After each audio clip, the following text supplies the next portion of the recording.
Welcome back guys to the channel. So in this video we are going to look at some application of machine learning. Okay, and particularly we are going to work upon spam categorization. Okay, so we receive lot of mail and in the Gmail section you see some spam folders are there. So we are going to look at that how the following machine learning model can help us in categorizing spam and ham folder. Okay, the mails which are helpful and the mails which are just catchy and time waste. Okay, so yeah, we can start it by importing NumPy, Pandas and Matplotlib. Okay, simple libraries from Pandas, most basic. Okay, then I have used the pandas.read CSV module to read the CSV file which is present on my disk, and you can get it from my GitHub. Okay, I'll link that in this description so you can find that spam CSV file. Okay, so this file contains the message folder and the category column. Okay, so category column is mentioning ham and spam, that the two type of these can be there, emails can be there, and the message is related to it. Okay, so I have categorized it, grouped, I have used group by function by category and dot describe it. So I get this table which categorizes on the basis of the category the mails line. So I have ham, then spam. So around 5000 mails are ham that are useful, and 800 mails, almost 800 mails are there which are spam. So we are going to just categorize it and train our machine learning model on these data set. Then we'll provide some means input uh, email, some catchy email. Then we'll try that our model actually work or not. Okay, so the main thing you have to keep this in mind is that our machine learning model cannot understand these alphabetic characters. Okay, it do not understand, so we have to convert it to numerical value so that it could be able to understand it, it would be able to evaluate it.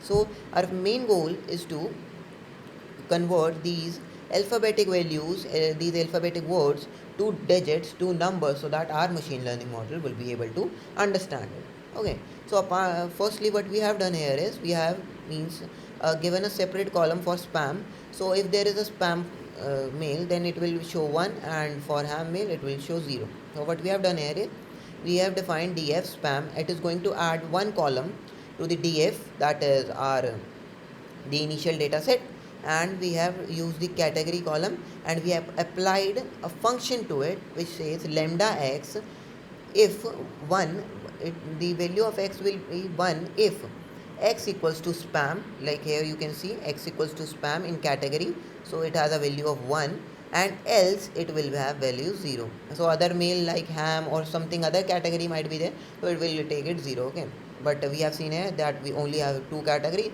so no problem with that. Okay, so we have characterized it like this only. So after that what we have done, we are ready with our data set, but one thing is left, that we have to vectorize it. Okay, we have to convert it into numerical value. So first we have imported the machine learning model, the train test split, and then we have given the input for df.message, then df.spam. Okay, x and y. So x is the independent variable and y is the dependent variable. Okay, and we have defined the test set for 30%. Okay, so our 30% data will be there for testing the, and 70% will be going in the training set.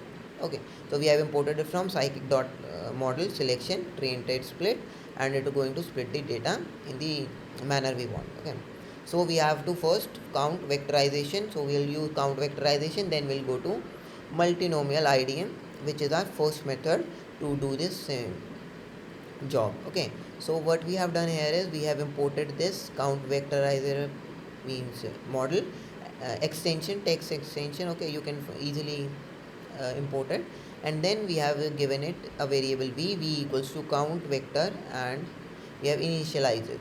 Okay, then we have used it for transforming our data set for train and test x values. Okay, so we have given it v dot fix transform x train. We are training, we are transforming the x train values to a vectorization. Okay, so let's see what they have done. Okay, so this is the x train value, x train before vectorization. Okay, so it has numerical value, it do not have numerical values, it just have alphabetic letters, sentences and all. Okay, so after that we have given it a variable x xtrain count, which we have used here for vectorization. It is the end product after the vectorization. So here you can see the following is an numpy id. Okay, if you want to see in detail, you can use type type and take a bracket around it. You can find that it is a matrix type, and hence it is has been converted to a numeric form. Okay, it has been converted to a numeric form as seen here in the numpy np.numpy integer 64. Okay, it has been converted to this format. Now we are all set to run our model on it and then test it. Okay, so our model we are using from NativeWise. We have imported multinomial IDs and we have given it a model and initialized it. Then we have fitted our data. So we are training it our data set through xtrain and ytrain. So here you can see xtrain count. Okay, vector, we are using vectorized, okay, vectorized form, and ytrain. So ytrain is our spam or that ham 0 or 1. We have fitted this, and then what we have done here is we have given a list of emails and we have tested the following model.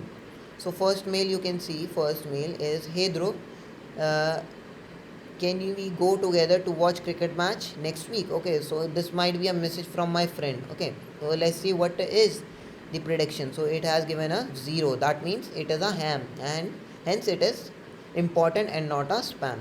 Second, it has given it 1, so let's read what is the mail. So up to 30% discount on parking and all. So this is a catchy email, hence it is a spam. It has given the fourth one also spam, up to 90% discount on parking and same something. And last one is also a spam, free entry for 2 weekend couple and IPL. Okay, so it is working very well. Yeah, let's see this one also, third one na? Hi, I am from board company. So why it has not worked here? Because it is also a catchy line. So let's test its score now. Let's see what is the score. Yeah, so x test we have converted to that also. Okay, so x test count, and then we have calculated the score. So what is the score? It is 97%. So there is a variation of almost 3%. Okay, so it might give you some error with that, like we have seen in the third this third sentence. It is a catchy email from a boat company, but it is unable to recognize it as a spam. Okay, so yeah, it is just lies in that 3%, 2%, even 2% bracket. Okay, so yeah, so the same thing can be done by using the inbuilt library from scikit-learn, which is the pipelines. Okay, so first we have done the vectorization, then we have applied our model. So this can be done easily through pipeline. Okay, so first we have imported the pipeline from scikit-learn pipeline. We have imported pipeline. Then what we have done here is it is going to run a loop. Okay, run a loop once, and then we'll return our values like we have done earlier. So first we have done is vectorization. It is going to implement that model. Then after that you're going to implement that M model that we have given, a multi-monomial model. So this is the pipeline framework, and we can use this as a fundamental, means a compiled form of the above code that we have used. Okay, so here you can see I have given just fm.fit xtrain ytrain. Fm is the final model. Okay, that I have defined final model, which contains all of the vector means all of the operations that we are doing. So its score came down to same value because we are just doing the same thing but in a much more concise way, and the prediction also came down to same thing. So yeah, this is the application for pipeline, and you can add multiple parameters according to the requirement of your data, according to your need. Okay, so this is a different video apart from our astronomical series and all. So this might be fun for you guys, and in the coming future we are going to have some videos on AstroML and Einstein Pi and all. So stay tuned for that also. And for the particular this machine learning series, I am planning to give some 3 to 4 more videos related to these data sets and all, so you could get familiar with these kind of operations and all. So it will be important for us to do this. So yeah, hope you like this video. So see you in the next one then. Bye.